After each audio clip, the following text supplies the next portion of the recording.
आज सुनते हैं शरद पूर्णिमा व्रत कथा। तो एक बार बोलिए प्रेम से विष्णु भगवान की जय, लक्ष्मी माता की जय। माँ लक्ष्मी और भगवान विष्णु की कृपा को प्राप्त करने के लिए एक साहूकार की दोनों बेटियां हर पूर्णिमा को व्रत किया करती थी। इन दिनों बेटियों में बड़ी बेटी पूर्णिमा का व्रत पूरे विधि विधान से और पूरा व्रत करती थी। वही छोटी बेटी व्रत तो करती थी, लेकिन नियमों को आडंबर बनाकर उनकी अनदेखी करती थी। विवाह योग्य होने पर साहूकार ने अपनी दोनों बेटियां का विवाह कर दिया। बड़ी बेटी के घर समय पर स्वास्थ्य संतान का जन्म हुआ। संतान का जन्म छोटी बेटी के घर भी हुआ, लेकिन उसकी संतान पैदा होते ही दम तोड़ देती थी। 2-3 बार ऐसा होने पर उसने एक साहूकार को बुलाकर अपनी व्यथा कही और धार्मिक उपाय पूछा। उसकी सारी बात सुनकर और कुछ प्रश्न पूछने के बाद ब्राह्मणों ने उससे कहा कि तुम पूर्णिमा का अधूरा व्रत करती हो, इस कारण तुम्हारा व्रत फलित नहीं होता और तुम्हें अधूरे व्रत का दोष लगता है। ब्राह्मण की बात सुनकर छोटी बेटी ने पूर्णिमा व्रत पूरे विधि विधान से करने का निर्णय लिया, लेकिन पूर्णिमा आने से पहले ही उसने एक बेटे को जन्म दिया। जन्म लेते ही बेटे की मृत्यु हो गई। उस पर उसने अपने बेटे की शव को एक पीढ़े पर रख दिया और ऊपर से एक कपड़ा इस तरह ढक दिया कि किसी को पता न चले। फिर उसने अपनी बड़ी बहन को बुलाया और बैठने के लिए वही पीढ़ा दे दिया। जैसे ही बड़ी बहन उस पीढ़े पर बैठने लगी, उसके लहंगे की किनारे बच्चे को छू गई और वह जीवित होकर तुरंत रोने लगा। इस पर बड़ी बहन पहले तो डर गई और फिर छोटी बहन पर क्रोधित होकर उसे डांटने लगी। क्या तुम मुझ पर बच्चे की हत्या का दोष और कलंक लगाना चाहती हो? मेरे बैठने से यह बच्चा मर जाता तो? इस पर छोटी बहन ने उत्तर दिया, यह बच्चा मरा हुआ तो पहले से ही था दीदी, तुम्हारे तप और स्पर्श के कारण तो यह जीवित हो गया। पूर्णिमा के दिन जो तुम व्रत और तप करती हो, इसके कारण तुम दिव्य तेज से परिपूर्ण और पवित्र हो गई हो। अब मैं भी तुम्हारी ही तरह व्रत और पूजन करूंगी। इसके बाद उसने पूर्णिमा व्रत विधि पूर्वक किया और इस व्रत के महत्व और फल का पूरे नगर में प्रचार किया। जिस प्रकार माता लक्ष्मी और श्री हरि ने साहूकार की बड़ी बेटी की कामना पूर्ण कर सौभाग्य प्रदान किया, वैसे ही हम सब पर कृपा करे। तो एक बार बोलिए प्रेम से विष्णु भगवान की जय, लक्ष्मी माता की जय। आज सुनते हैं पूर्णिमा व्रत कथा। तो एक बार बोलिए प्रेम से विष्णु भगवान की जय, लक्ष्मी माता की जय। एकादशी की भांति ही पूरे वर्ष में 12 पूर्णिमा व्रत आते हैं। एक माह में एक बार पूर्णिमा और एक बार अमावस्या आती है। यह दोनों तिथि 15 दिनों के अंतराल के बीच आती है। पूर्णिमा व्रत का हिंदू धर्म में बेहद ही खास महत्व होता है। यदि आप कोई शुभ कार्य करने की सोच रहे हैं तो बिना किसी मुहूर्त के पूर्णिमा तिथि के दिन उस कार्य को कर सकते हैं। पूर्णिमा के दिन आसमान में पूरा चांद दिखाई देता है। तो आइए जानते हैं पूर्णिमा व्रत की कथा। द्वापर युग में यशोदा माँ ने श्री कृष्ण से कहा, हे कृष्ण, तुम सारे संसार के उत्पकर्ता, पालनहारी और संहार करता हो। आज मुझे कोई ऐसा व्रत बताओ जिसको करने से मृत्यु लोक में भी स्त्रियों को विधवा होने का भय न रहे तथा यह व्रत सभी मनुष्यों की मनोकामना पूर्ण करने वाला हो। श्री कृष्ण कहने लगे, हे माता, तुमने अति सुंदर प्रश्न किया है। मैं तुम्हें ऐसे एक व्रत के बारे में विस्तार से बताता हूँ सौभाग्य की प्राप्ति के लिए स्त्रियों को 32 पूर्णिमा व्रत करना चाहिए। इस व्रत को करने से स्त्री को सौभाग्य की प्राप्ति होती है। यह व्रत अत्यंत सौभाग्य देने वाला और भगवान शिव के प्रति भक्ति को बढ़ाने वाला है। यशोदा जी कहने लगे कि हे कृष्ण, प्रथम इस व्रत को मृत्यु लोक में किसने किया था, इसके विषय में विस्तार से मुझसे बताओ। श्री कृष्ण कहने लगे कि इस भूमंडल पर अनेक प्रकार के रत्नों से परिपूर्ण कार्तिका नाम की एक नगरी थी। वहाँ चंद्रहास नामक राजा राज्य करता था। उसी नगर में धनेश्वर नाम का एक ब्राह्मण था और उसकी स्त्री अति सुशीला रूपवती थी। दोनों ही उस नगर में बड़े प्रेम से रहते थे। घर में धन्य धान्य आदि की कोई कमी नहीं थी, परंतु उनको बहुत बड़ा दुख था कि उनकी कोई संतान नहीं है। एक समय एक बड़ा योगी उस नगर में आया। वह योगी उस ब्राह्मण के घर को छोड़कर अन्य सभी घरों से भिक्षा लेकर भोजन किया करता था। रूपवती से कभी भिक्षा नहीं लेता था। एक दिन वह योगी रूपवती से भिक्षा न लेकर किसी अन्य घरों से भिक्षा लेकर गंगा किनारे जाकर भिक्षण को प्रेम पूर्वक ग्रहण करने लगा कि धनेश्वर ने योगी का यह सब कार्य देख लिया। अपनी भिक्षा के अनादर से दुखी होकर धनेश्वर योगी से बोला, हे महात्मा, आप सब घरों से भिक्षा लेते हैं, परंतु आप मेरे घर की भिक्षा कभी नहीं लेते, इसका क्या कारण है? योगी ने कहा, निसंतान के घरों की भिख पतितों के अत्र के तुल्य होता है, और जो पतितों का अत्र खाता है वह भी पतित हो जाता है। क्योंकि तुम निसंतान हो, इसीलिए पतित हो जाने का भय से मैं तुम्हारे घर की भिक्षा नहीं लेता। धनेश्वर योगी यह बात सुनकर बहुत दुखी हुआ और हाथ जोड़कर योगी के पैरों में गिर गया और कहने लगा, हे महाराज, यदि ऐसा है तो आप पुत्र प्राप्ति का उपाय बतलाइए। आप सर्वज्ञानी है, मुझ पर कृपा कीजिए। हे भगवान, मेरे घर में धन की कोई कमी नहीं है, परंतु मैं पुत्र न होने का कारण अत्यंत दुखी हो। आप मेरे इस दुख का हरण करें, सामर्थ्यवान है। यह सुनकर योगी कहने लगे, हे ब्राह्मण, तुम चंडी की आराधना करो। आकर उसने अपनी पत्नी से सब बात कह और स्वयं तप करने के लिए वन में चला गया।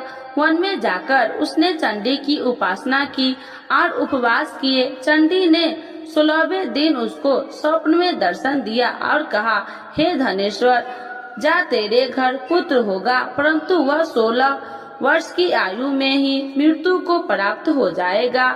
यदि तुम दोनों पति पत्नी 32 पूर्णमासियों का व्रत विधि पूर्वक करेगो तो यह दीर्घायु हो जाएगा। जितनी तुम्हारी सामर्थ्य हो आटे के दिए बनाकर शिव जी भगवान का पूजन करना, परंतु पूर्णमासी के व्रत 32 होने चाहिए। प्रातः काल होने पर इस स्थान के समीप तुम्हें आम का वृक्ष दिखाई देगा। उस पर चढ़कर तुम एक फल तोड़कर शीघ्र ही अपने घर चले जाना और अपनी पत्नी से सब बात कहना।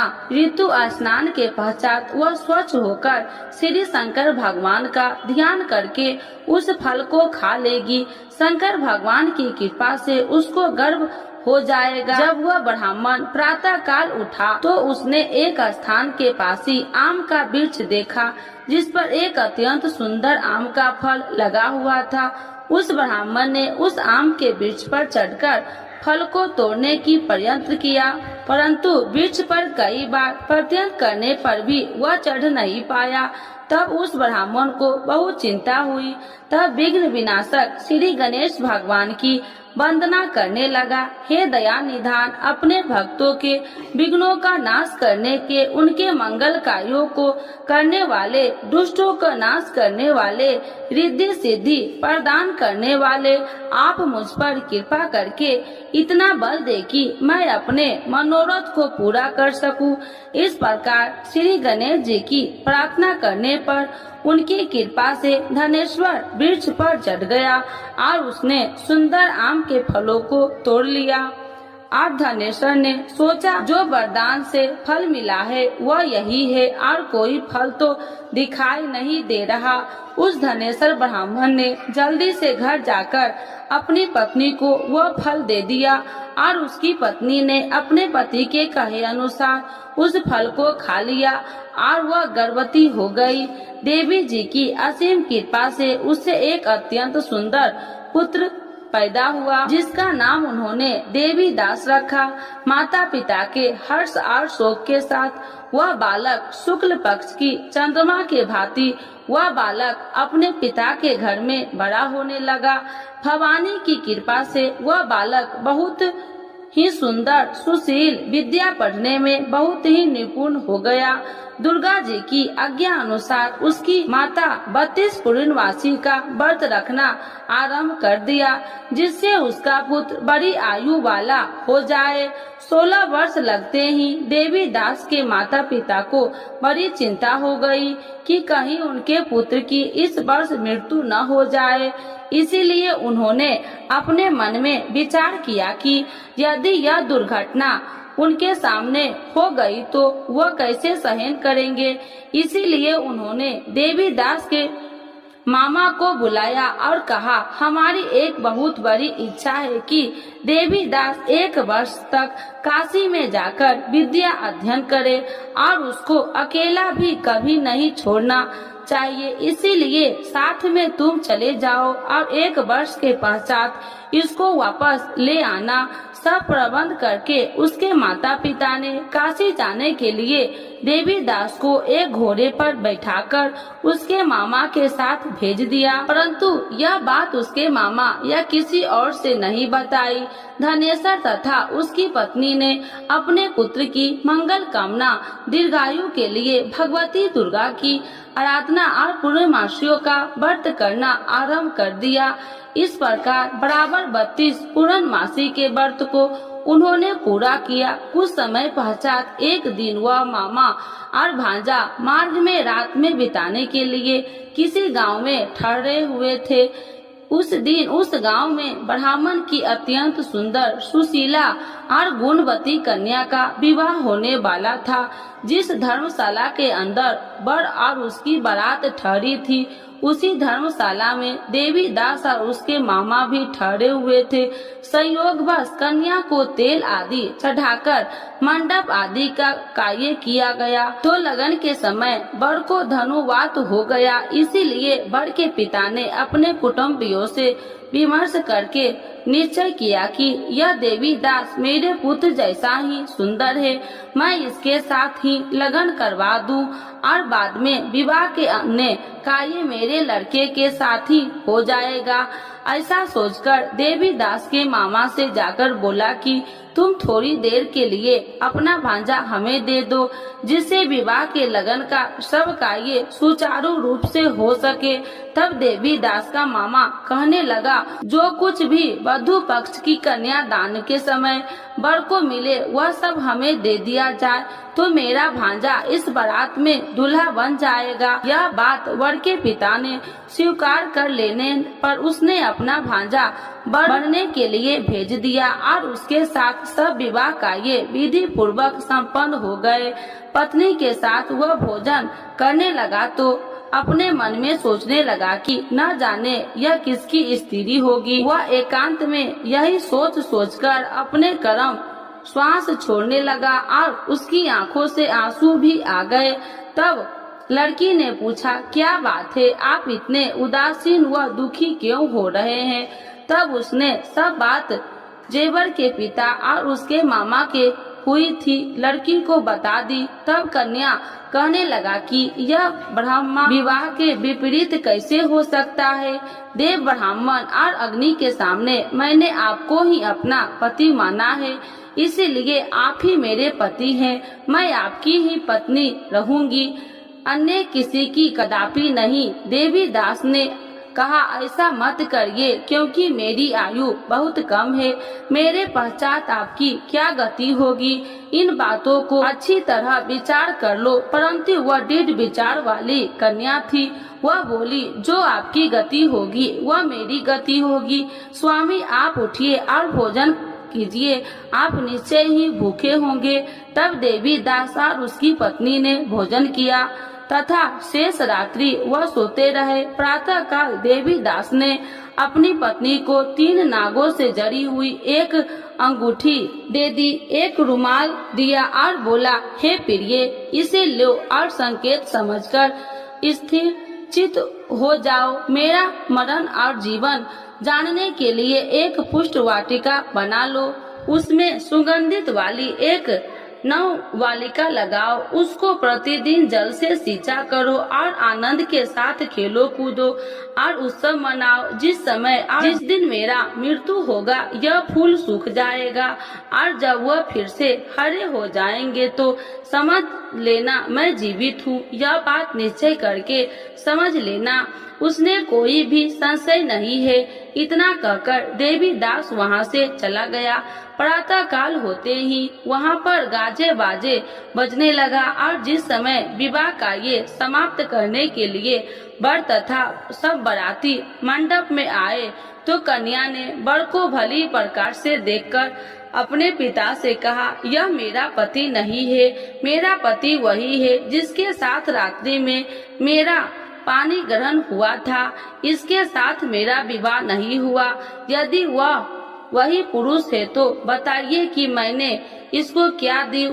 वधू पक्ष और कन्या पक्ष कन्यादान के समय जो आभूषण आदि दिए गए थे वो दिखाइए तथा रात में क्या गुप्त बातें मैंने इनसे कही वह सब सुनाइए। पिता ने उसके कहे अनुसार वर को बुलाया। कन्या की यह सब बातें सुनकर वह कहने लगे, मैं कुछ भी नहीं जानता। इसके पश्चात लज्जित होकर वह अपना सा मुंह बनाकर चला गया और सारी बात भी अपमानित होकर वहां से लौट गई। भगवान श्री कृष्ण बोले, हे माता, इस प्रकार देवीदास काशी विद्या अध्ययन के लिए चला गया। जब वह कुछ समय बीत गया तो काल से प्रेरित होकर एक सर्प रात्रि के समय उसको डसने के लिए वहां पर आया। उस विस्तार के प्रभाव से उसके शयन का स्थान चारों ओर से विष की ज्वाला से विषैले हो गया, परंतु व्रत के प्रभाव से उसको काट नहीं पाया, क्योंकि पहले ही उसकी माता ने 32 पूर्णमासी का व्रत रखा था। इसके बाद मध्याह्न के समय स्वयं काल वहां आया और उसके शरीर से प्राण को निकालने का प्रयत्न करने लगा, जिससे वह मूर्छित होकर पृथ्वी पर गिर गया। उसी समय माता पार्वती के साथ भगवान शंकर वहां आ गए। उसको मूर्छित दशा में देखकर माता पार्वती जी ने शंकर जी से प्रार्थना की, हे महाराज, इस बालक की माता ने पहले ही 32 पूर्णिमा का व्रत पूरा किया था, जिसके प्रभाव से आप इसको प्राण दान दे। भवानी के कहने पर भक्त वत्सल भगवान शिव जी ने उसको प्राण दान दे दिया। इस व्रत के प्रभाव से काल को भी पीछे हटना पड़ा और देवी दास स्वयं होकर बैठ गया। उधर उसकी पत्नी उसके काल की परीक्षा किया करती थी। जब उसने देखा वो पुष्प वाटिका में पुष्प कुछ भी नहीं है तो उसको अत्यंत आश्चर्य हुआ, लेकिन जब वह जैसे ही हरी भरी हो गई तो वह जान गई कि सब उसका पति ठीक ठाक है, वह जीवित हो गया है। यह देखकर वह बहुत प्रसन्न हो उठी। अपने पिता से कहने लगे कि पिताजी, मेरा पति जीवित है, आप उनको ढूंढिए। जब 16 वर्ष व्यतीत हो गया तो देवी दास भी अपने मामा के साथ काशी से चल दिया। इधर उसके ससुराल उसको ढूंढने के लिए अपने घर से जाने वाले ही थे कि वहाँ दोनों मामा और भांजा वहाँ पर आ गए। उनका आया हुआ देखकर उनके ससुर को बहुत प्रसन्नता हुई। उन्हें अपने घर ले गए। उस समय नगर के निवासी भी वहाँ इकट्ठे हो गए। निश्चय किया कि अभ्यास ही इसी बालक के साथ कन्या का विवाह हुआ था। उस बालक को कन्या ने जब देखा तो पहचान लिया कि यह तो वही है जो संकेत करके गया था। तब उपरांत सब कहने लगे कि भला हुआ यह आ गया है, और सब नगरवासी ने आनंद मनाया। कुछ दिन बाद देवी दास ने अपनी पत्नी और मामा के अपने ससुराल के घर से बहुत सारे उपहार लेकर अपने माता पिता की घर की तरफ प्रस्थान किया। जब वह अपने गांव के निकट पहुंच गए तो कई लोगों से उसे देखकर उसके माता पिता को पहले ही खबर दे दी कि तुम्हारा पुत्र देवी दास अपनी पत्नी और मामा के सहित आ रहे हैं। ऐसा समाचार सुनकर माता पिता को विश्वास नहीं हुआ, परंतु जब और लोगों ने भी आकर यही बात उनसे बताई तो उनको बड़ा आश्चर्य हुआ। लेकिन थोड़ी देर में देवी दास ने आकर अपने माता पिता के चरणों में अपना सर रखकर प्रणाम किया और उसकी अपनी पत्नी ने अपने सास ससुर के चरणों को स्पर्श किया तो माता पिता ने अपने पुत्र और पुत्र वधू को हृदय से लगा लिया और दोनों की आंखों में प्रेम अश्रु बह चले। अपने पुत्र और पुत्र वधू के आने की खुशी में धनेश्वर ने बड़ा ही भारी उत्सव किया और ब्राह्मणों को दान दक्षिणा देकर प्रसन्न किया। श्री कृष्ण भगवान कहने लगे कि इस प्रकार धनेश्वर 32 पूर्णमासी के व्रत के प्रभाव से पुत्रवान हो गया। जो भी स्त्री 32 पूर्णमासी के व्रत को करती है वे जन्म जन्मांतर के वैधव्य का दुख नहीं भोगती और सदैव सौभाग्यवती रहती है। तो एक बार बोलिए प्रेम से विष्णु भगवान की जय, लक्ष्मी माता की जय। पूर्णिमा व्रत के लाभ। किसी भी उपासक द्वारा पूर्णिमा व्रत करने से भगवान श्री विष्णु प्रसन्न होते हैं। पूर्णिमा व्रत करने वाले उपासक को जल्द ही संतान प्राप्ति होती है और संतान की दीर्घायु प्राप्त होता है। पूरी श्रद्धा से पूर्णिमा का व्रत करने से गृह कलेश दूर होते हैं। पूर्णिमा के व्रत करने से स्त्रियां सौभाग्यवती का वर प्राप्त होता है। इस व्रत को करने से मानसिक और शारीरिक कष्ट दूर होते हैं। पूर्णिमा का व्रत करने से मनुष्य की सभी प्रकार की मनोकामना पूरी होती है। जो भी उपासक पूर्णिमा का व्रत रखता है उस पर भगवान विष्णु और चंद्रमा की विशेष कृपा सदैव बनी रहती है। यह व्रत करने से आर्थिक परेशानी भी दूर होती है। पूर्णिमा व्रत की पूजा विधि। पूर्णिमा के दिन सुबह नहाकर स्वच्छ कपड़े पहने, जिसके बाद घर के मंदिर को अच्छे तरह से साफ कर गंगा जल छिड़काव करे। भगवान श्री विष्णु की मूर्ति पर हल्दी का तिलक लगाना चाहिए। भगवान श्री विष्णु के साथ माता लक्ष्मी का पूजन अवश्य तौर पर करना चाहिए। भगवान श्री विष्णु के समक्ष घी का दीपक जलाए, पुष्प चढ़ाए। रात को चंद्र उदय होने के बाद चंद्रमा को जल अर्पित करे।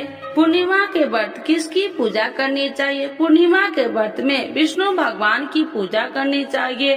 पूर्णिमा के व्रत कितने करने चाहिए? पूर्णिमा के 32 व्रत करने का संकल्प लेना चाहिए। पूर्णिमा के दिन क्या नहीं खाना चाहिए? पूर्णिमा के दिन प्याज लहसुन नहीं खाना चाहिए। तो एक बार बोलिए प्रेम से कृष्ण भगवान की जय, विष्णु भगवान की जय, लक्ष्मी माता की जय। पूर्णिमा पर लक्ष्मी नारायण व्रत करने का बहुत महत्व है। भगवान विष्णु की पूजा करने से सभी शारीरिक दुखों का नाश होता है और सुखों की प्राप्ति होती है। इस दिन पवित्र नदियों में स्नान करने एवं व्रत दान पुण्य करने से पुण्य फलों की प्राप्ति होती है। पूर्णिमा पर लक्ष्मी नारायण व्रत करने का बहुत महत्व है। भगवान विष्णु की पूजा करने से सभी शारीरिक दुखों का नाश होता है और सुखों की प्राप्ति होती है। इस दिन पवित्र नदियों में स्नान करने एवं व्रत दान पुण्य करने से पुण्य फलों की प्राप्ति होती है। इस दौरान चंद्रमा से जुड़ी चीजों का दान करने से कई तरह के लाभ प्राप्त होते हैं। आप सफेद वस्त्र, शक्कर, चावल, दही या फिर चांदी का दान कर सकते हैं। माना जाता है कि इससे कुंडली में चंद्रमा की स्थिति मजबूत होती है और जीवन में सुख समृद्धि बनी रहती है। पूर्णिमा के दिन चंद्र देव अपनी पूर्ण कला से युक्त होते हैं। इसका प्रभाव सीधे व्यक्ति के मन और शरीर पर पड़ता है। इस दिन चंद्र पूजन से व्यक्ति की मानसिक और आर्थिक स्थिति ठीक होती है, क्योंकि ज्योतिष में चंद्रमा को द्रव्य और मन का कारक कहा गया है। पूर्णिमा व्रत की पूजा विधि: इस दिन सूर्योदय से पूर्व स्नान कर उगते हुए सूर्य को जल दे और इसके बाद भगवान लक्ष्मी नारायण के सामने हाथ में अक्षत, जल, पूजा की सुपारी और जल लेकर व्रत का संकल्प ले। पूजा के लिए पूर्व की ओर मुख कर बैठे जाए और एक चौकी पर लाल और पीला वस्त्र बिछा ले कर लक्ष्मी नारायण को आसन दे। पीला कपड़ा दाहिना और बिछाकर विष्णु जी को स्थापित करे और लाल कपड़ा बाएं ओर बिछाकर देवी लक्ष्मी को विराजित करे।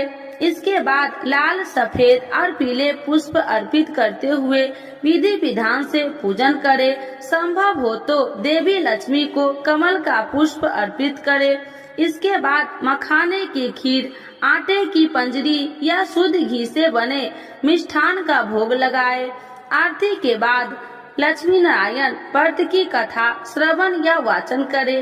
पूर्णिमा तिथि पर व्रत रखकर विधिवत विष्णु जी का पूजन करने और चंद्रमा को अर्घ्य देने से आपके घर में सुख समृद्धि बनी रहेगी। यह तिथि माता लक्ष्मी को भी अत्यंत प्रिय है, इसीलिए इस दिन श्री हरि के साथ माता लक्ष्मी पूजन करने से दरिद्रता का नाश होता है। धार्मिक मान्यता है कि व्रत के प्रभाव से मनुष्य की समस्त मनोकामनाओं की पूर्ति होती है। इस व्रत को करने से धन संपत्ति, सुख, वैभव और वृद्धि होती है। इस व्रत को गृहस्थ ही नहीं अविवाहितों को भी करना चाहिए।